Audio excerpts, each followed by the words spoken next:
நேயர்களே, காசாவினுடைய பிரச்சனைகள் தற்போது எந்த அளவிலே புதிய வடிவம் எடுத்திருக்கிறது என்பதை நாம் பார்க்க வேண்டும். 20 அல்லது 21 ஒப்பந்தங்களை அமெரிக்காவினுடைய தலைமையில் அரபுகள் முழுமையாக அதை வடிவமைத்து, அது செவியூட்டப்பட்ட ஒரு செய்தியாக உலக அளவில் பரவி விரவி நடைமுறையிலே அது மாபெரும் வெற்றியை தருகிறது என்று எதிர்பார்ப்பு இருந்தது. ஆனால் உண்மையிலேயே இது வெற்றியை தந்து கொண்டிருந்தாலும் யூதர்களுடைய யதார்த்த பண்புகள் உலகம் அறிந்தது. வரலாற்றில் நான் ஒரு செய்தியாளனாக ஏராளமான வரலாற்று குறிப்புகளில் யூதர்களை நாம் பார்க்கிறோம். இது ஒரு 3000 ஆண்டிலிருந்து தொடர்கிறது. மோசையின் காலத்தின் வரலாற்றிலிருந்து, ஜீசஸ் கிரைஸ்டுடைய காலத்திலிருந்து, நபிகள் நாயகம் அவர்களுடைய காலத்திலிருந்து, அதே மாதிரி ஹோலோகாஸ்ட் என்று சொல்லக்கூடிய அடால்ஃப் ஹிட்லருடைய காலத்திலிருந்து, அதற்கு பிறகு 1901 ஆண்டர் பால்சன் அவருடைய அந்த டிராஃப்ட் ட்ரூமன் 1948 அவர்கள் நடந்து கொண்ட முறைகள் தொடர்ந்து அக்டோபர் 7, 2023 தாக்குதல் இன்று வரை நடக்கிற விஷயத்துல பார்த்தா யூதர்களினுடைய நிலையை எல்லாரும் புரிந்து கொள்ளலாம். அது ரொம்ப எந்த சந்தேகமும் தேவையில்லை. இப்போ ஹமாஸ் என்ன சொல்லுது, வெப்பன்ஸ் எங்கள்கிட்ட வைக்க சொல்றீங்க. Hamas wants America and Arabs இந்த மீடியேட்டர்ஸுக்கு இதை கண்காணிக்கக்கூடிய பிரச்சனை மட்டும் இல்லாம ஒப்பந்தத்தை மீறி எங்களுடைய ஆட்களை ட்ராப்டு இன்சைடு டெனால் சிக்க வைத்து விளையாட்டு கொண்டு அதை வைத்து பிணை கைதிகளை போன்று எங்களை மிரட்டுகிறார்கள். இதில் ரொம்ப கவனமாக நீங்கள் செயல்படணும் அப்படின்ட்டு ஹமாஸ் தெளிவாக தெரிவித்திருக்கிறது. ஏனென்றால் சீஸ்ஃபயர்னாலே ஒருத்தர் தாக்குவதோ ஒருத்தர் பிணை கைதிகளாக பிடிப்பதோ கிடையாது. அது உங்களுக்கு தெரியுதுமில்ல. ஒரு அமைதி ஒப்பந்தம் எக்ஸிக்யூட் ஆயிருக்கு. இனி எதுக்கு நீ டெனல் அவனை மறைச்சி வச்சுட்டு அவன் ஆயுதத்தை கொடுக்கணும், அவனை சரண்டர் ஆவான்னு சொன்னா இவன் எவ்வளவு மோசமான ஆள் என்பதை நீங்கள் புரிந்து கொள்ளுங்கள். போர் நடக்கிற காலத்தில் கிடியன் சாரட் 1, கிடியன் சாரட் 20 அப்படி இருக்கிற காலத்தில் நீ பிடித்து வைத்துக் கொள்ளலாம், அவன் உன்னை கொள்ளலாம், நீ அவனை கொள்ளலாம், அது வேறு விவகாரம். இது போர் பீஸ் சீஸ்ஃபயர் நடைமுறையில் இருக்கிற காலம். அமெரிக்கா கண்காணிக்கின்றது, உலகம் கண்காணிக்கிறது. 200 பேர் உள்ள இருந்தானா, 500 பேர் உள்ள இருந்தானா, நீ தாக்குதல் நடத்துகிற இடத்தில் அவன் தாக்குதல் நடத்துகிறான், மற்றபடி அவர்கள் உங்களை தாக்கவில்லை. ஆனா நீ இப்ப அவனை 200 பேர் அவனுடைய டெனாலுக்குள் வைத்துக்கொண்டு 2 பக்கமும் காங்கிரீட் ஜல்லிகளை போட்டு அடைத்து விட்டு வெளியே விடுவதற்கு மறுத்து கொண்டிருக்கிறாய். இதை ஹமாஸ் எச்சரிக்கை செய்ய வேண்டும். இது பீஸ் அக்ரிமெண்டை துவம்சம் செய்யும் என்று சொல்லியிருக்கிறார்கள். இது ரொம்ப முக்கியம். அவனுக்கான எல்லை கோடுகளை, அவனுக்கான நிலைப்படுத்தப்பட்ட ஒரு த பீஸ் லைனை விட்டு overcome on the peace line, their incursion inside this the peace ceasefire line, அவங்க படையெடுப்பை நடத்தி மோசமான விளைவுகளை ஏற்படுத்துகிறார்கள். ஹமாஸ் எமது நிலைகளை விட்டு நாங்கள் ஒருபோதும் மீறவில்லை என ஹமாஸ் தலைமை சொல்கிறது. நீங்க என்ன சொன்னீங்களோ அதே மாதிரி தான் நாங்கள் இருக்கிறோம். ஆயுத மௌனிப்பெல்லாம் அந்த பாயிண்ட்ஸில் கிடையாது. நீங்கள் சொன்ன விஷயத்தில் நாங்கள் நிற்கிறோம். நாங்கள் அத்துமீறி நடக்கவில்லை. ஆனால் இஸ்ரேல் ஏன் அத்துமீறி நடக்கிறது என்ற கேள்வியை ஹமாஸ் எழுப்புகிறது. அல் கஸாம் தனது செய்தியில் நேற்றைய முன்பு 48 மணி நேரத்துக்கு முன்னாடி சொல்லியிருக்கிறாங்க, இது ஒரு பரிகாசம். எமது வரலாற்றில் சரண்டரோ அதே போல் சப்மிஷனோ என்ற வார்த்தை வரலாற்றில் எப்போதும் கிடையாது. எனது இராணுவ யுத்தத்தில் நோ நோ நோ என அல் கஸாம் தெரிவித்திருக்கிறார். சரண்டரும் கிடையாது, சப்மிஷனும் கிடையாது. எமது military history of our military battling இதுவரை அதில் வித்தவுட் எனி கன்ஃபபுலேஷன் நாங்கள் அப்படித்தான் இருந்திருக்கிறோம். We have been following the same method without surrender as well as submission in according to Hamas. அவர்களுடைய நிலைகளிலிருந்து இந்த செய்திகள் நமக்கு கிடைத்திருக்கிறது. அமெரிக்கா ட்ரை பண்ணி ஒரு சேப் எக்ஸிட்டுக்காக வழியெடுக்கிறார்கள். ரஃபா உள்ள அவங்க சிக்க வைத்திருக்கிறார்கள். இஃப் தே சரண்டர் வெப்பன்ஸ் என்ற கருத்தையும் அமெரிக்கா சொல்கிறது நீங்கள் ஆயுதங்களை எல்லாம் ஒப்படைத்து விட்டு வெளியேறிவிடுங்கள். அது நடக்காது. ஹமாஸ் சொல்றாங்க. அது எப்படி நடக்கும்?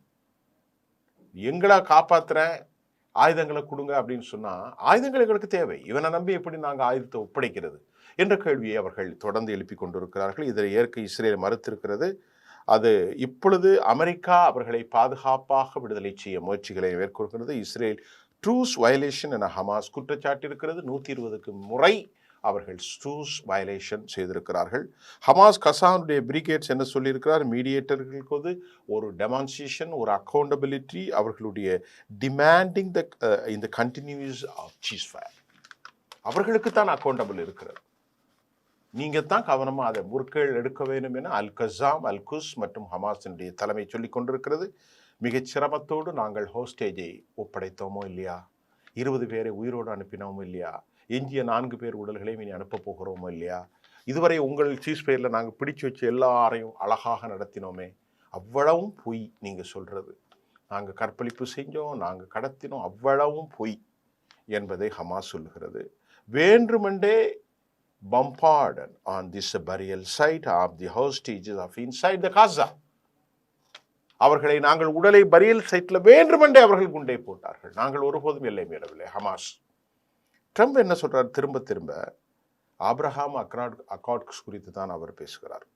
சவுதி டிட் நாட் டேக், இதற்கு எந்த டிசிஷனும் இதுவரை எடுக்கவில்லை. பலஸ்தீன விடுதலை நோக்கிய ரோட் மேப் மட்டும்தான் சவுதி சொல்லுகிறது. மக்களிடையே ஏற்படும் நம்பிக்கை குறைவு, இது போன்ற நடவடிக்கை தேவை என அரபு நாட்டினுடைய சோர்சஸ்கள் முழுமையாக செய்தியை வெளியிட்டிருக்கிறது. அதே போன்று இந்த மாத பயணத்தில் நவம்பர் 18ஆம் அன்று ட்ரம்ப் மற்றும் கிரவுன் பிரின்ஸ் மீட் செய்ய போகிறார்கள். செட் ஃபார் நவம்பர் 18 என்றது ரொம்ப முக்கியமான கோல். இதற்கிடையிலே crown prince will not the forcible the ties without any Palestinians progress. MBS wants the credible path to the statehood. அதுதான் அவங்க சொல்றது.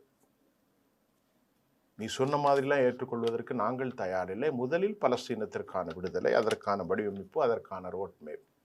டே பிஃபோர் அவர் என்ன சொல்றார் டொனால்ட் ட்ரம்ப்? அதை பற்றி எனக்கு ஒரு கருத்து இல்லைங்கிறார். முக்கியமான கருத்தே பலஸ்தீன விடுதலை மட்டும்தான்.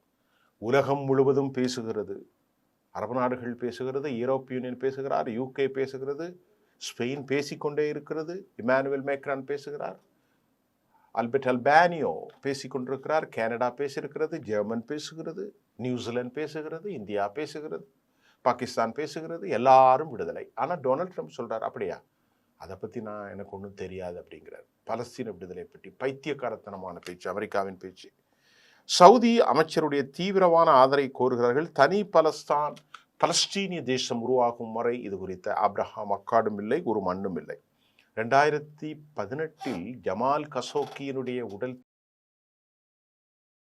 சவுதி குடும்பத்தை பற்றி ரொம்ப பேசினார் அப்படிங்கிறத சவுதி நாட்டை கொண்ட அமெரிக்க சிட்டிசன் தான் ஜமால் கஷோக்கி. அவரை கள்ளத்தனமாக வரவேற்று லாட்ஜில் வச்சு அதில் கிரவுன் பிரின்ஸ் குடும்பத்திற்கு அரசுக்கு சொந்த நடவடிக்கை அவர்களுக்கான தொடர்பு இருப்பதாக சொல்லப்பட்டு அதுவரை 18க்கு நடந்து அமெரிக்கா கடும் சீற்றம் கொண்டு இப்போதுதான் அவர் முதலாக செல்கிறார். இது ஒரு செய்தி. அப்ரஹாமுடைய accord UAE, Bahrain and also Morocco have already normalized ties with Israel under these Abraham Accords. Morocco, United Arab Emirates மற்றும் பஹ்ரைன்.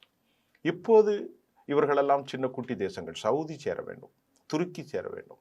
துருக்கியோடு டைப் இருந்து கொண்டு தான் இருக்கிறது. இப்பொழுது வியாபாரம் மட்டுப்படுத்தப்பட்டிருக்கிறது. எகிப்தோடு இருக்கிறது, எல்லா நாடுகளோடு இருக்கிறது. ஆப்ரஹாம் அக்கார்டில் சைன் பண்ணது பஹ்ரைனும், யுனைடெட் அரபு எமிரேட்ஸ் மற்றும் மொராக்கா. தற்போது எல்லாவற்றுக்கு மேல் சவுதி சேர்ந்து விட்டால் விவகாரம் மிக வலிமை என்று அவர் திருப்பி சொல்லிக் கொண்டிருக்கிறார்.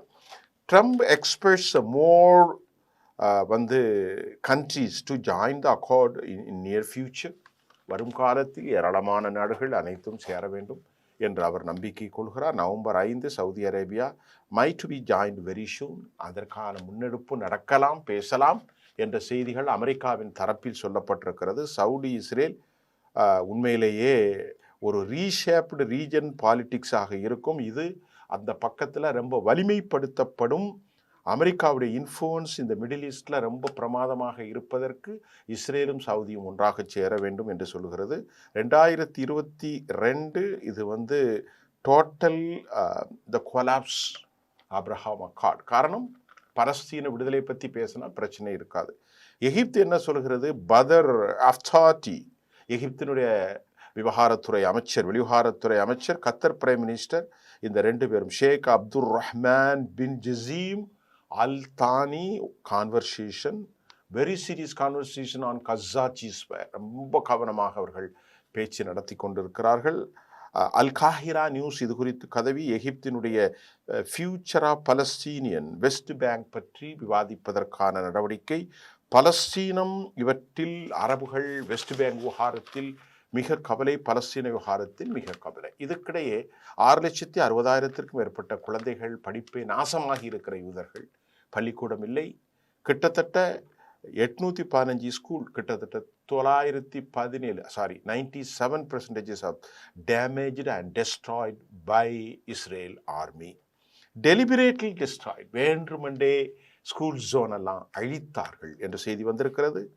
UNRW சப்போர்ட் ஃபார் எதற்கு? இந்த ரன் ஸ்கூல், அந்த பிள்ளைகளுக்கான ஸ்கூலை சரி பண்ணுங்க, பிள்ளைகளுக்கான டீச்சர்ஸுக்கு பணம் மேடெட் கொடுங்க, கன்ஸ்ட்ரக்ஷனை வந்து சரி பண்ணுங்க. அவ்வளவு வேண்டுமென்று நாசகாரர்கள் அளித்தார்கள். அனைத்தையும் மருத்துவமனை அளித்தார்கள். கேட்டால் ஹமாஸ் அங்கே இருக்கிறான், இங்கே இருக்கிறான், ஹமாஸ் கான்வர்சேஷன் போடுறான்னு மக்கள் வாழ்கிற பகுதிகள், குடியிருப்பு வீதிகள், மருத்துவமனைகள், பள்ளி வளாகங்கள், ஆஸ்பத்திரி, centre of peace societies inside the border, டெனால், டென்ட் பாப்புலேஷன் ஏரியா, மார்க்கெட் அவ்வளவும் அழிச்சிட்டு அவனும் நியாயம் பேசுகிறான். அவருக்கு ஆதரவாகவும் பல நியாயம் பேசி கொண்டிருக்கிறார்கள். It good helps increasing the access to education அப்படின்ட்டு அவங்க சொல்கிறாங்க. நிச்சயமாக இதற்கு நீங்கள் ஆதரவு கொடுத்தால் வருங்காலத்தில் கல்வி சிறப்பாக இருக்கும். இதற்கிடையிலே காசாவிலே CMCC central commandments of the military forces, US முழுமையான கண்ட்ரோல். இது உணவு வழங்குவதில் அவர்களுக்கான control. Israel the part of the body, it doesn't have for any power to control anything. And according to American sources very clear, he has to be with us. America have to be, அது இருக்கும், control பண்ணும். இவர்களை கையில் வைத்துக் கொள்வார்கள். இவர்களுக்காக அவர்கள் அறிவுரை வழங்குவார்கள். இவர்கள் never overcome for any situation or individually or anything wrong. தனிப்பட்ட முறையில் எதுவும் செய்து அவர்கள் தனிப்பட்ட முறையில் நிற்கிறதற்கு இல்லை. ஆனால் ஒரு சிஸ்டர் கன்சர்னா, ஒரு 2ஆம் நிலை ஆளுகளாக உப்புக்கு சப்பாக அமெரிக்கா சொல்வதை கேட்க வேண்டும். அதுதான் இஸ்ரேலுடைய விவகாரம். இஸ்ரேலுக்கு வேறு எந்த தனிப்பட்ட பாடியும் Israel the part of body, அவ்வளவுதான். அமெரிக்கா மற்றும் பரந்துபட்ட கட்டமைப்பு, இஸ்ரேல், அரபு, த கோலியேஷன் முழுமையாக இதை கண்காணிக்க வேண்டும், மிக மிக முழுமையாக. யூதனை நம்பவே கூடாது. மோசமான ஒரு சமூகம் அது, அவ்வளவு மோசமான ஆட்கள். அரபுகள் மட்டும் பட்டும் படாமல் நடந்து வருவது அபாயகுறி. ரொம்ப கவனமாக, ஒரு அதாவது ஃப்ராஜில், அது உடைந்து விடாமல் இவர்கள் without any reluctancy they come forward and disclose everything to international society. அதை வெளியே மக்களுக்கு அவர்கள் வெளிப்படும். இதன் மூலம் இஸ்ரேல் ஆதிக்கம் அதிகரிப்பதை தடுக்க முடியும். இதன் மூலம் இஸ்ரேலுடைய ஆதிக்கத்தை அதிகாரிகள் கட்டுப்படுத்துவார்கள் என்று சொல்லப்படுகிறது. இந்த 200 பேரை சீஸ் பெயரில் அவர்கள் பட்டால் சர்வதேச அளவில் எஸ்கலேஷன் ஆயிடும். இது ஆபத்தான போக்கு. மீண்டும் நாளை உங்களை சந்திக்கின்றேன். நன்றி.